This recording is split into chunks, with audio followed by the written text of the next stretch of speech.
ओम गणेश हर हर महादेव। 3, 4 और 5 नवंबर कार्तिक शुक्ल त्रयोदशी, चतुर्दशी और पूर्णिमा, ये जो 3 तिथियां हैं वह बहुत बहुत बहुत ही सर्वोत्तम है और ये भगवान का कथन है स्कंद पुराण के अंदर।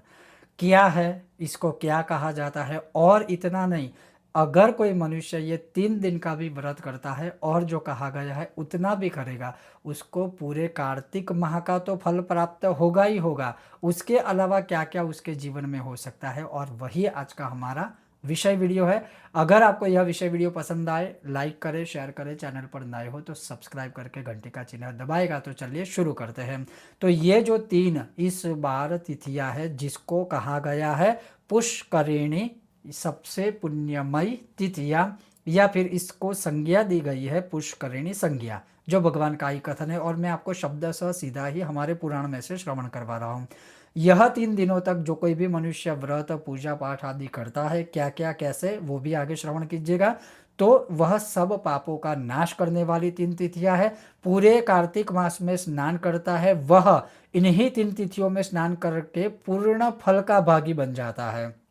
त्रयोदशी में समस्त वेद जाकर प्राणियों को पवित्र करते हैं। इस तिथि में वेद जो है सभी को पवित्र करते हैं। उस दिन अर्थात त्रयोदशी तिथि के दिन जो है वेदवाणी अर्थात वेदों का उच्चारण सुनना या करना वह सबसे उत्तम है।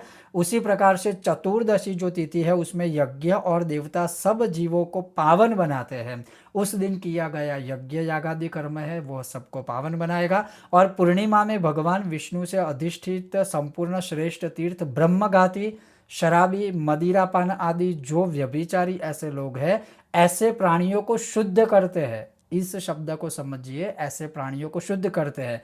यहाँ ये नहीं है कि ऐसे पाप करो फिर पुण्य करो फिर पाप करो, ये नहीं है, इसको गलत तरीके से संदर्भित नहीं करना चाहिए।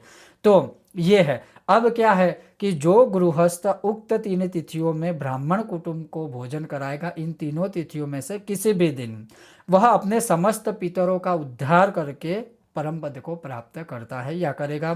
जो कार्तिक के अंतिम 3 दिनों में श्रीमद् भगवद गीता जी का पाठ करता है या करेगा, वह क्षण क्षण पल पल अश्वमेघ यज्ञ फल प्राप्त करता है। जो उक्त 3 दिनों में श्री विष्णु सहस्त्र का पाठ करता है, वह जल कमल से पत्तों की भांति पापों से कभी लिप्त नहीं होता। वैसा करने वाला मनुष्य देवता और सिद्ध सब कुछ सिद्ध कर देते हैं। कार्तिक मास की अंतिम 3 तिथियों में सब पुण्यों का उदय होता है। सबसे उत्तम यह 3 तिथियां हैं।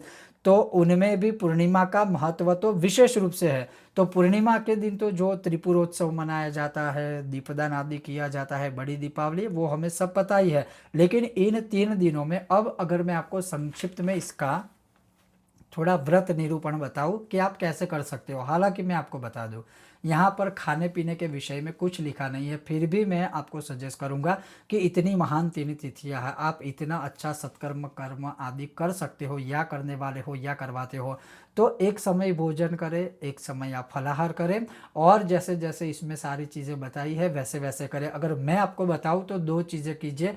इन 3 दिनों में श्रीमद् भगवद गीता जो है उसका आप पारायण आदि करें, और इसके अलावा जो है जैसे श्री विष्णु सहस्त्र का पाठ कहा गया है, इतना केवल करने मात्र से भी आपको पूर्ण रूप से कार्तिक माह का फल प्राप्त होगा।